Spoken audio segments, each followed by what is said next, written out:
Hey everyone, it's Michael. I have a new video today. Today, it's an update on all of my rulers as of April 2021. And as always, if you like this content, please like, subscribe, and get notified. And if you don't, I'll try better next time.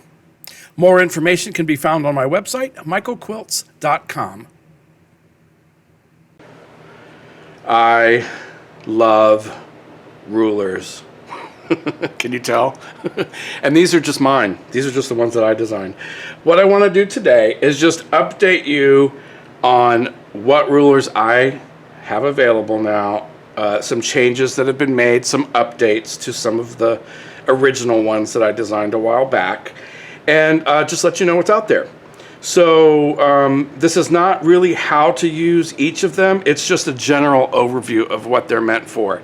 So I know I've said it before, but I'm really going to do it. I will create videos on how to use all these. And the other thing is, I have people that have asked for how to use these on domestic machines. And I have plenty of customers who use these on domestic machines and have sent me pictures.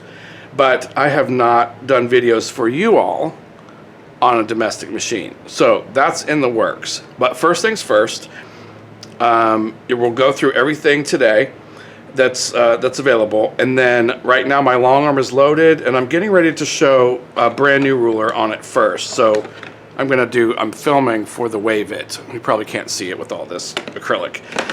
Okay, and then after that there will be a video every day or two for a little while about just each ruler and stitching something out with it. Okay, then we'll go back to some custom quilting. Alright, so I hope that you enjoy.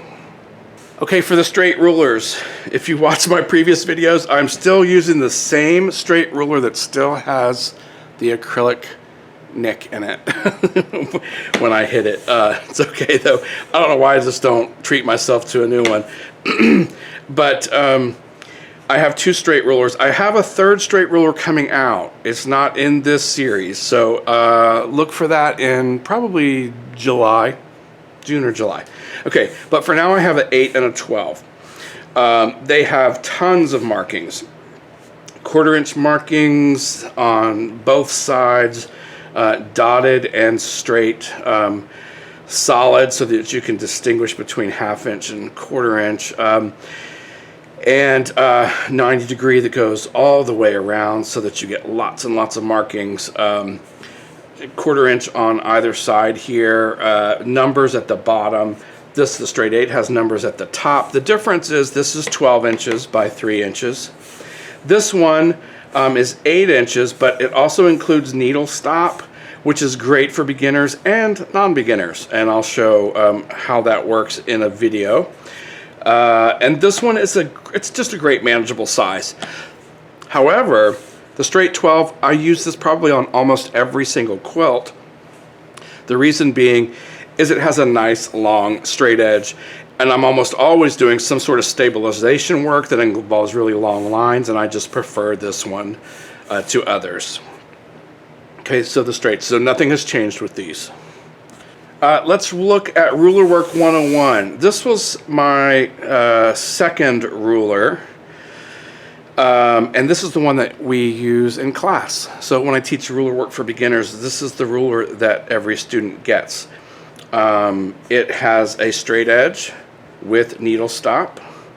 It has a nice curved edge. Okay, so you get to do both things in the class. It has plenty of markings that anyone could expect from a good ruler.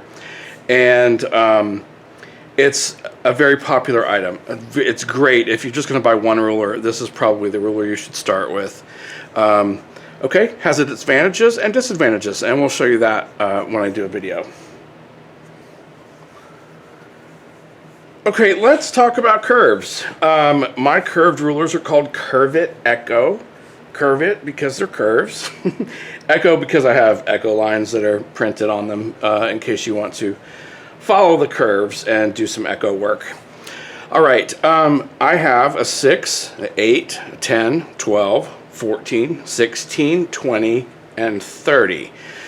Okay, last year I did not have the 6 and the 14, so these are additions for this year. The other thing that has changed is if you had the previous 16 and 20, these are new versions of them. And I only sold these in a set. I'm going to start to make them available individually now. But so the 16 and the 20 have had updates. And basically what happened was they used to have this angle. See how these are angled in? Well, now they are more straight on the sides, and that just allows for a little bit more space to use the inside part, the inside curve. Okay, so let's talk about the curved rulers in general. Why do you want curved rulers?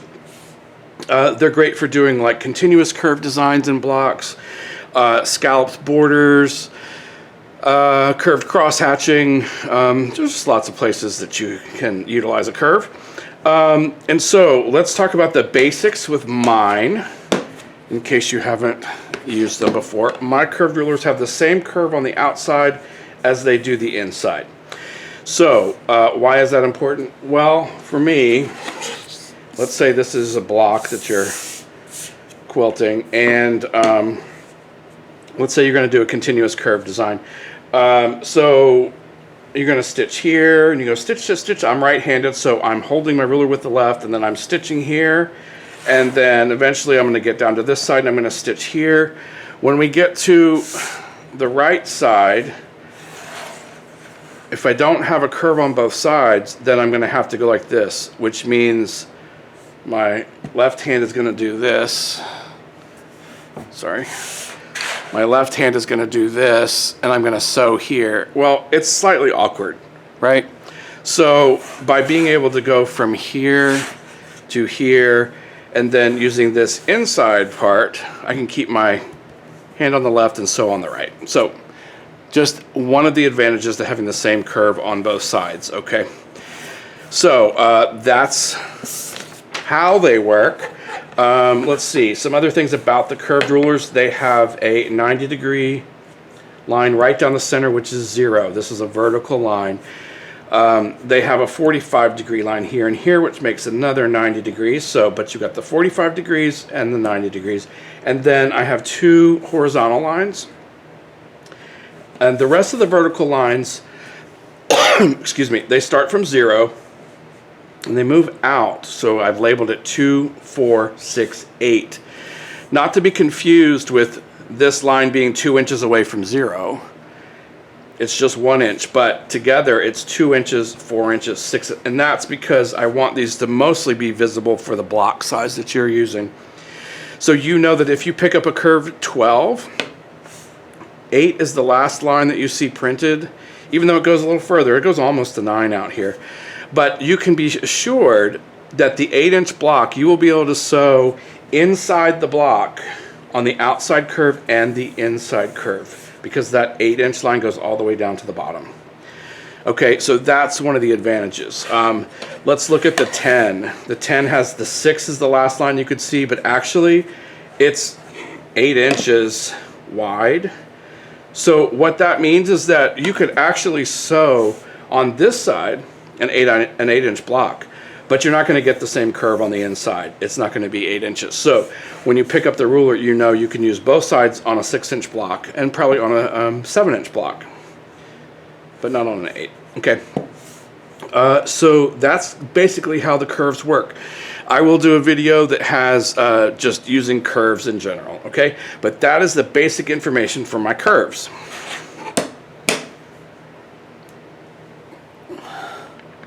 Okay, the first ruler that started everything is this one. Ditch Everything. It was my very first design. It didn't look exactly like this though. It's new now also. This is the current version. So the change, as you can see, it's basically the same, except I took out hopping foot entrapment and I moved hopping foot guidance over here to the top. And that's really just because I wanted this to be continuous. I had used it enough to realize, and I have other rulers that have hopping foot entrapment, so I wanted this to go to continuous. So that's what's new with this one. Okay, this is meant to be just my multi-purpose ruler. Okay, we'll do a video on how to use that. Okay, this is the Ditch Everything Mini, probably one of my very favorite rulers of all time. It does have the hopping foot entrapment. It does have hopping foot guidance. It has a 90-degree angle here. It has a curve. It has a straight edge with needle stop. It has markings. Just a wonderful little hand appropriate ruler to do lots of work when you have smaller blocks. I'll show you, I'll make a video with how I use it, but definitely love this one of my most popular. Okay, that's this one. No changes. It's designed, this is the way it was designed, this is the way it remains. Okay, this is foot control, the current foot control. It has been through so many designs. This was the start of it, and it was actually done in, I don't know if you can see this, 3/8 inch acrylic. It was very thick. It's very expensive. That's foot control. Then I moved down to a 1/4 inch size just for cost reasons, and then it went to the neon green like my other rulers because I switched manufacturers. And now it looks like this. Well, you might say, why? Well, it's got hopping foot entrapment, which I told you, I've got that still on Ditch Everything Mini.